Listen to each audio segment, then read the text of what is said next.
is more in cetuximab, but the death rate is more in panitumumab. Can you have a comment on this? The infusion-related reaction is more in cetuximab rather than panitumumab, but grade 3 toxicity and death rate is more in panitumumab rather than cetuximab. If you have any comments. So, answering your first question, it's clearly that in Europe, and it's also in the European label, that we are moving from KRAS determination towards RAS determination, because you have an additional 18%, 20% of mutations that influence your outcome of your patients.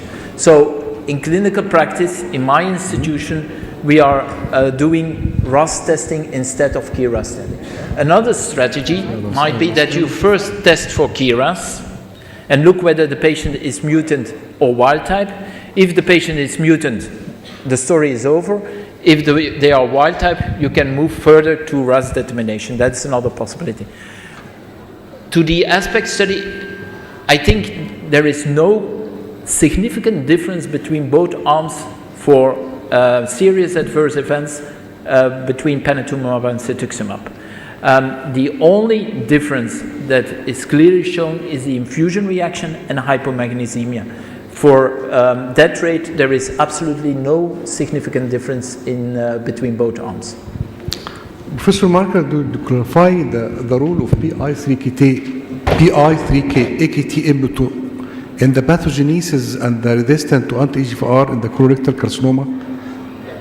So, we indeed looked for the other genes playing an important role in the pathway of anti-EGFR, but for the moment, the story is not so clear than for RAS and KRAS. And that's the reason why we are not doing that in routine to determine whether we are treating these patients with panitumumab or the other anti-EGFR.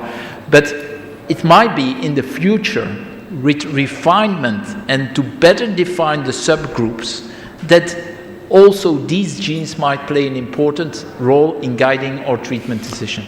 Do you believe that early tumor shrinkage to anti-EGFR could be predictive more than the skin eruption?